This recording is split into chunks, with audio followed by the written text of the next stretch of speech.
Imagine for a moment, we live in a world where everyone and every company knows about their transformative purpose. And together, we are creating a better world than how we found it. Good day, and thank you for listening to the Transformative Purpose Podcast. I'm your host, Aaron. In every episode, we talk to people who are changing our world for the better.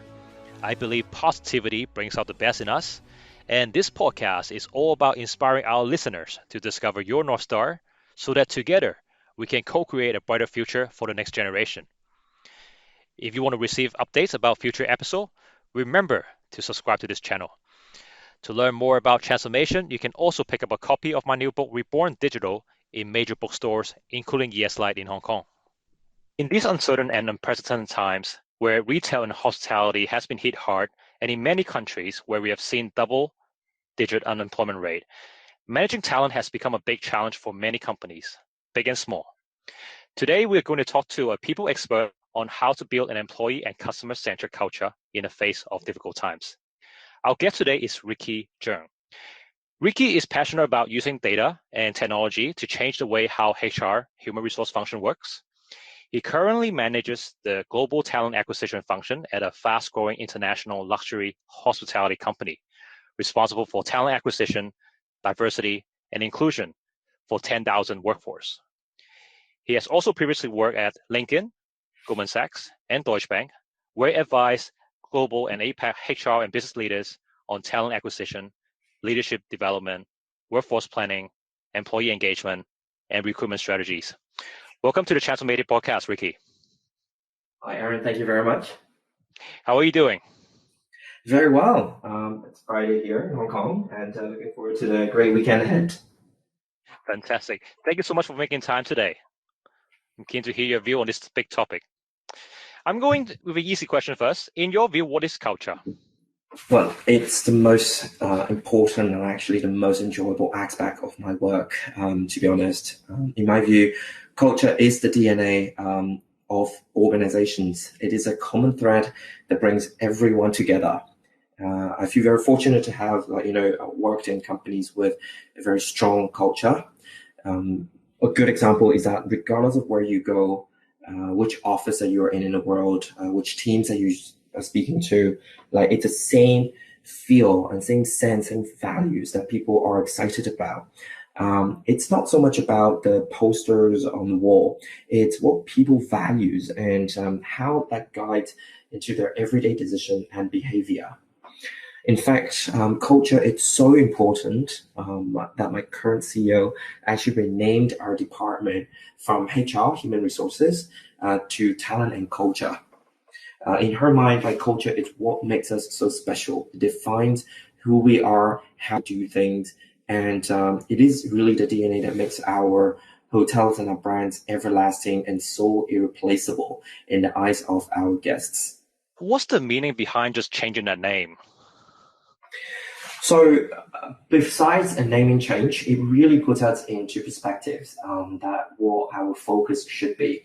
I think HR or even personnel in the past didn't get a very good perspectives in the sense it's very about process or policing or paper forms. That we change that. We want to evolve the function to be real business partners to the department and to be the real culture champions to rally and lead the whole organizations to fortify a very strong culture that is talent centric. So hence, I think that gave her the idea, and since we changed it for 2 years ago, that has also been our focus, and we've seen some very good results ever since.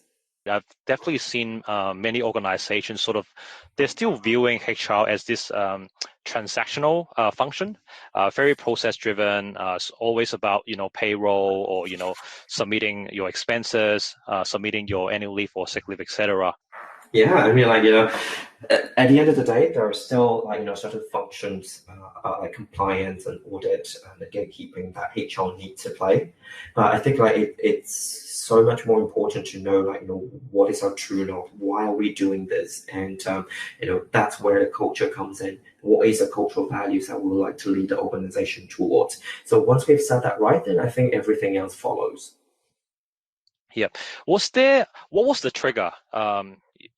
I know you're relatively new to the organization. Well, was there any story or any particular dialogue which sort of happened which led to this change? It started with when my current boss, the Chief Talent Culture Officer, was entering the organization. And she joined close to 3 years ago. And at the interview, actually, the CEO asked her, when she comes on board, instead of a CHRO, can her title to be Chief Talent Culture Officer? Which because of her strong belief that talent and culture is the focus of the organization. And of course, the CHRO said absolutely yes. It's so exciting and refreshing to have a CEO to be so people and culture oriented, and hence we changed our department's name. That's fantastic to hear. It's great to hear, you have the buy-in from the senior leadership team, and also having a visionary leader. I think right at the top is I think it's very important in setting that direction of where the company wants to go. So, And having yeah. And it took us a while as well. I think, in terms of change management, also changing behavior and also educating our department leaders to change the name. When they come over, they would ask us, call us HR. They would say, no, it's talent and culture. And I think that over time, then people get more used to it. And actually now the way that they see our department, the perspective has significantly changed as well. Yeah, I think you guys are actually very lucky. I spoke to, I work with several companies, and I think most of the companies I've worked with, HR is still this sort of back office function, sort of taking a back seat. They don't really have a lot of say, and they're only in this sort of implementation mindset or execution mode, where I think there's a significant gap. I think a lot of companies need to address, as a lot of companies are trying to move towards sort of becoming more and more digital. I think the human aspect of it cannot be left behind. Absolutely. I think as we're seeing from COVID, I still remember when I first joined the company about 2 years ago. Everyone was just sent to work from home the second day I was in because of COVID. And, a lot of the traditional people engagement activities or strategies that we're used to, it's all thrown out the window. So while, there are a lot of new technology, conferencing facilities or collaboration platforms that we can leverage. What we've learned through the COVID times is that the human element can never be replaced. People still yearn for sense of engaging with one another. People yearn for a sense of belonging. So I think that's why while we have the technology enabled platform to promote collaboration, the people, the culture aspect of it, it's even more important. Yeah, you always got to look after their feelings, huh? Yeah. Hey, Ricky, you've worked in different industries, banking, consulting, LinkedIn, and now hospitality. Now, I'm sure you have witnessed different types of leadership and different organizational culture. In your mind, what is the right culture? And what do you think as a society as a whole, what could we do more of?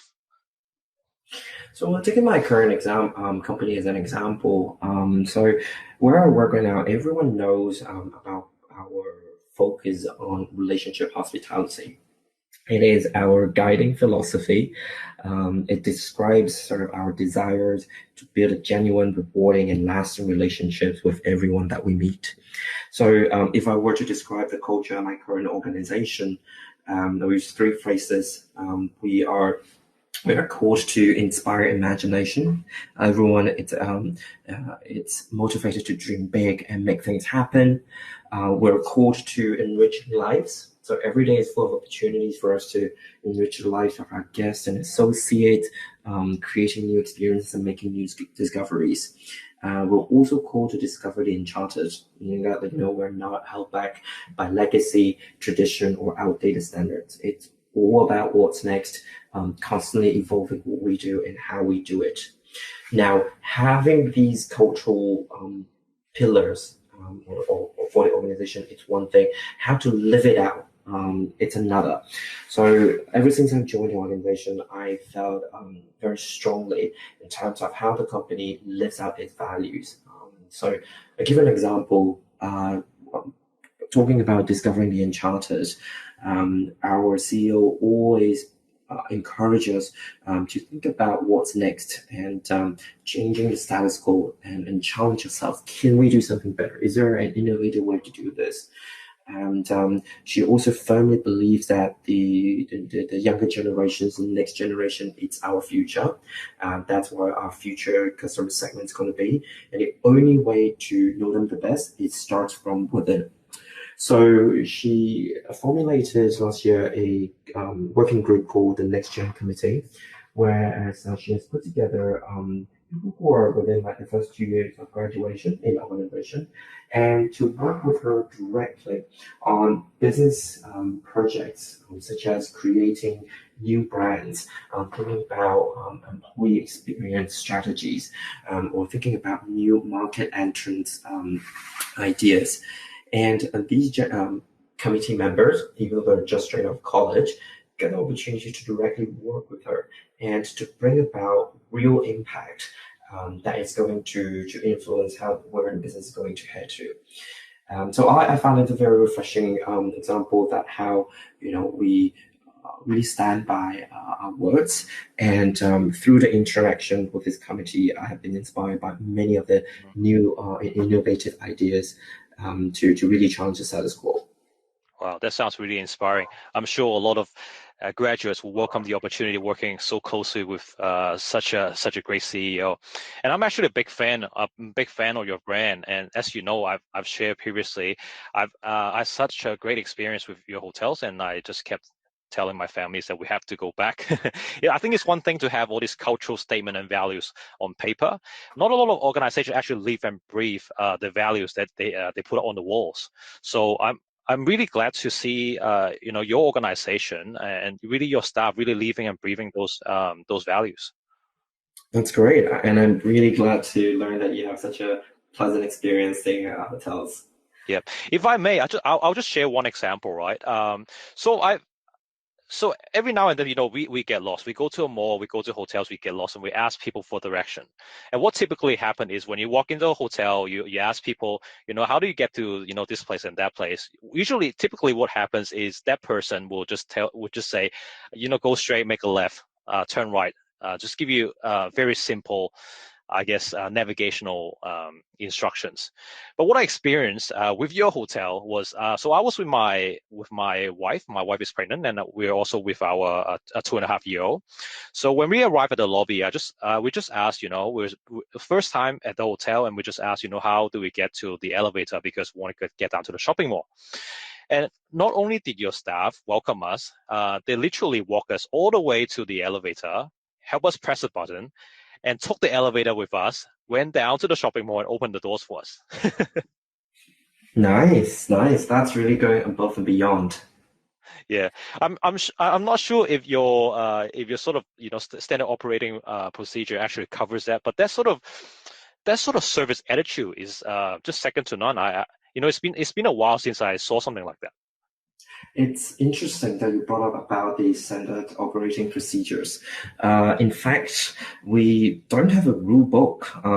We compared to the other brands where they might have scripted to say this is exactly how you greet a guest. We don't have any of that because we believe in freedom within framework. Of course, the people that we hire and develop, we trust that they have the utmost standards of guest services, and we empower them to do so. But we trust them, and we don't say this is exactly how you greet a guest. Instead, we encourage them to interpret in their own ways. And we find that it's actually much more human. It's much more well received by our guests. And I think that's one of our differentiating factors. Great. Hey, I want to ask you this. Some people don't really believe in culture. Culture is in their mind, this fussy thing. It's very hard to track the ROI, the return on investment. It's really hard to measure the impact. Why do you think people should spend more time on building culture, and what impacts have you seen in the places that you work for?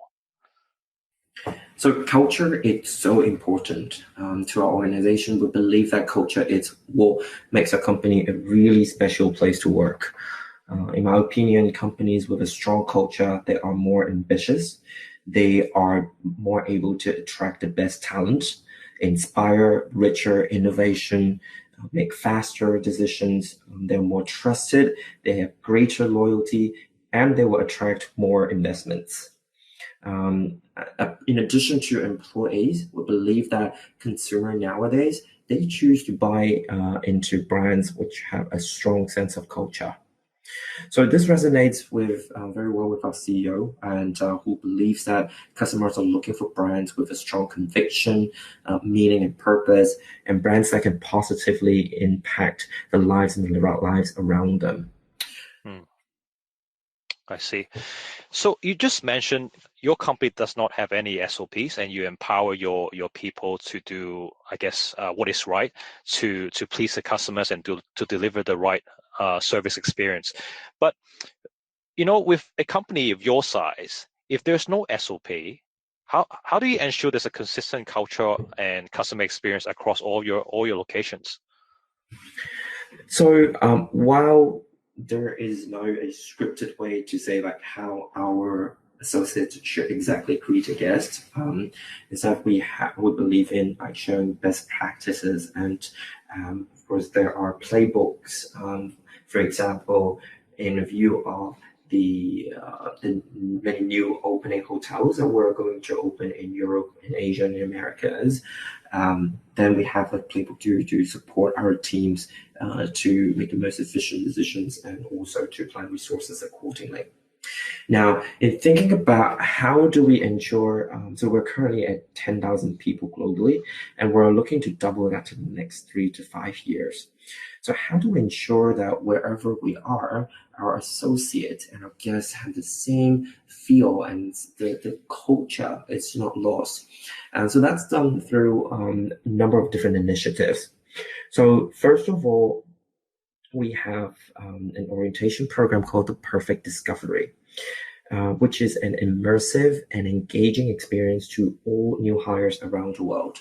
So no hires will start the new job until they have completed this Perfect Discovery program, where our senior leaders from the company will come in and showcase what does it mean to work at our organization, and to provide a direct interaction among the new joiners. Sometimes they're even invited, regardless of their visions, to participate in the hotel operations through what we call a BA hotelier program.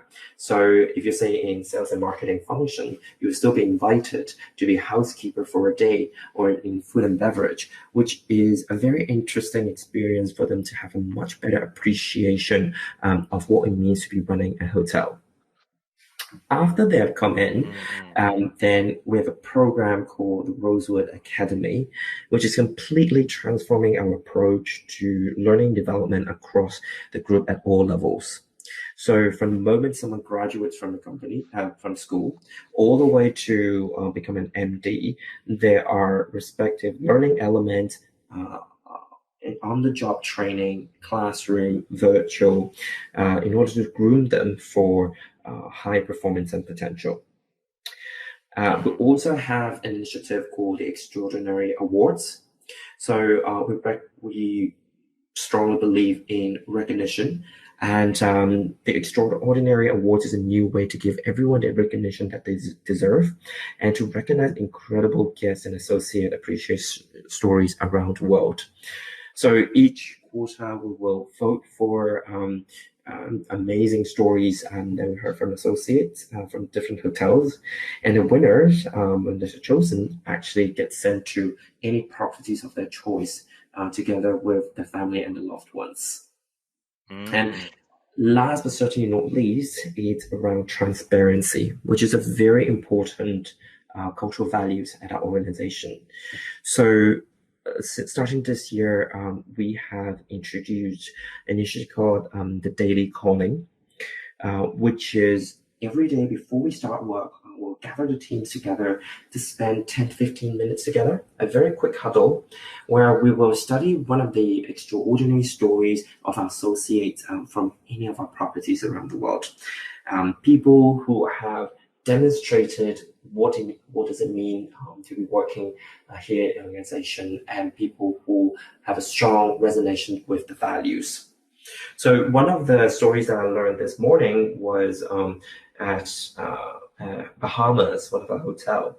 One of the hotel guests had such an amazing stay at the hotel that they actually wrote a poem with every single hotel staff's name in the poem.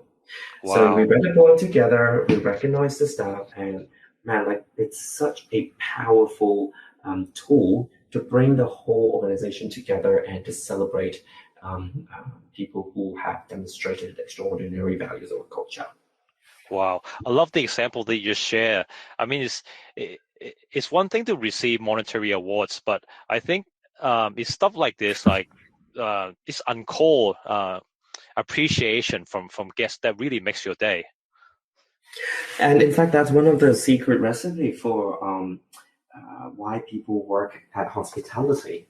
Compared to the other industries, who might have a different pay structure or benefit structure, like at hospitality, I really believe that like you are called to be working in this industry.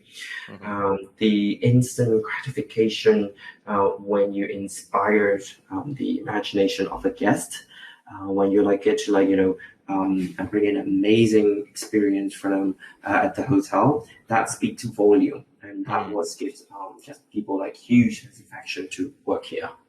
Yeah, I don't know if you agree with this statement, but what I tend to find is a lot of the high performers, especially in retail and hospitality industries, tend to be givers. They're not takers. I think that's what you mean by givers and takers. Well, as in they always do something above and beyond. Just to give you an example, so I used to manage this business, right? And because of my experience in customer service, I spent a couple of years in call center when I was back in Australia, when I was still a university student, and it was a tough job, but because of that taught me a lot about resilience and how can you actually respond in different adverse situations. So in one of the companies that I used to manage, whenever we had new hire, we actually mandated all the new hires to spend 1 week in customer service in the call center, so that they could experience the type of pressure.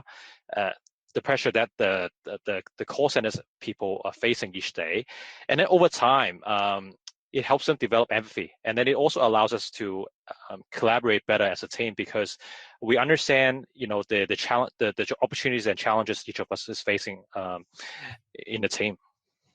You're absolutely right. Like, I am new to the hospitality industry myself.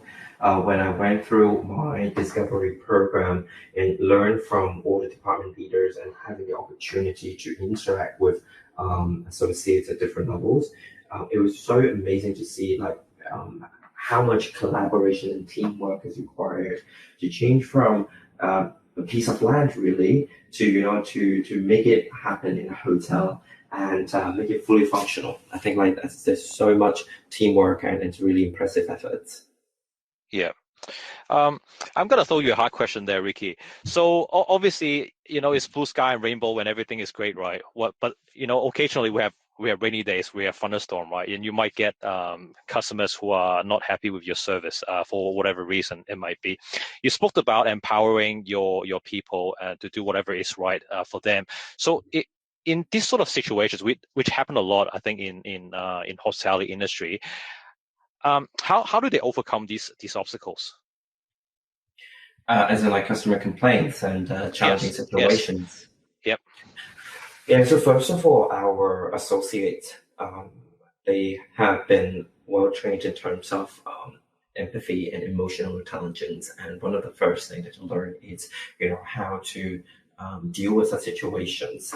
And I really like an example where some companies, they would give an allowance to their associates with no questions asked. So for instance, when if I work at a checkout counter and the guest is checking out with a grumpy face, and I ask what's wrong? Like how was your day? And then the guest was saying, oh, the hotel was fine, but then my bathroom is blocked.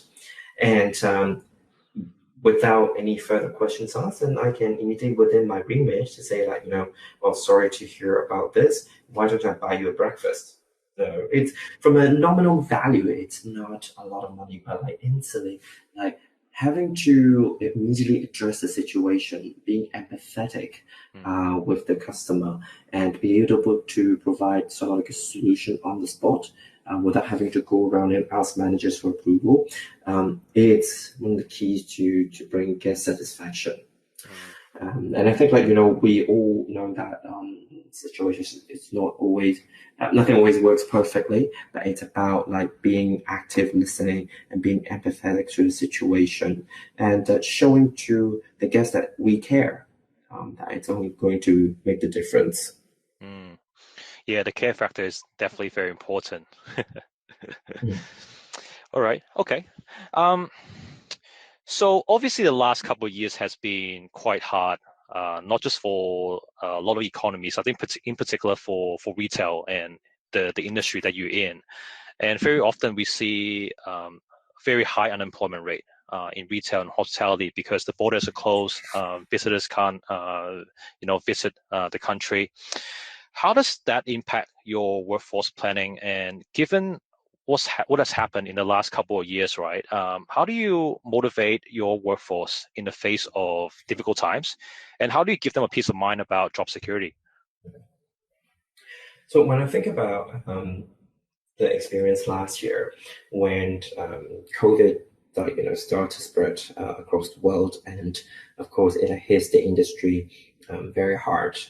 I recall that our CEO sent a message to the entire workforce and reinforcing the idea that people is most important to the organization.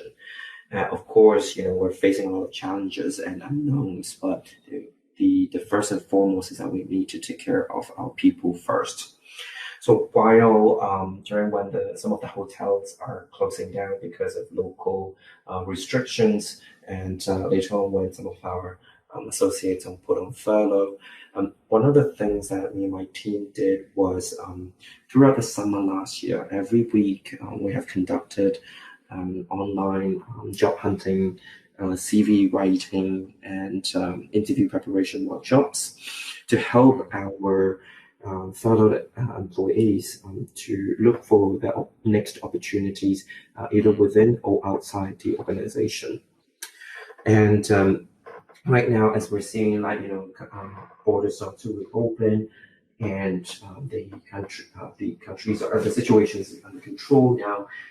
We're actually seeing the flip side, where there are job opportunities available, and people in some parts of the world that don't want to come back to hospitality, and or maybe their priorities have changed. So now it became a different side of the spectrum, is how to continue to motivate people and engage them differently, perhaps providing hybrid work arrangement or job sharing or new arrangement that might make it appeal or more suited for different people's circumstances. I think in the long run, we are continuing to focus on educating and developing internal talent and local leadership. I think this is something that hospitality industry is particularly good at. I feel very strongly that for such a vast industry, there are opportunities for everyone. Sometimes we don't even consider a college degree, for instance, because we believe in giving people, different chances. And so, taking my boss, who is the CHRO, for instance, she started off working in F&B as a waitress. And of course, she has so much grit. She is very hardworking and a talented individual. Now she is the CHRO managing a 10,000 workforce globally. So what we are focusing on is to continue to launch, world-class culture, having employee experience programs, continue to broaden our employer brand presence. And we continue to acquire talent from across the industry, not just in hospitality, but also talent from across, to ensure that we are stay ahead of the game and continuously to evolve ourselves. and we're also playing a more active role in supporting diversity, inclusion, and belonging. And ultimately, our goal is to become the most sought-after employer that attracts and grows the best talent. Wow. Well, thank you so much for sharing your wisdom and joining us on a podcast today, Ricky.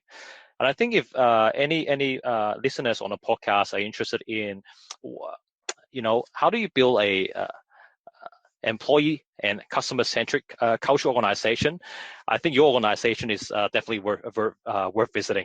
Yeah, I would love to, feel free to connect with me on LinkedIn, and I would love to connect with you maybe in person in one of the hotels very soon. Thank you again, Ricky. Stay safe, and I'll speak to you soon. All right, thanks, Aaron. Pleasure speaking to you.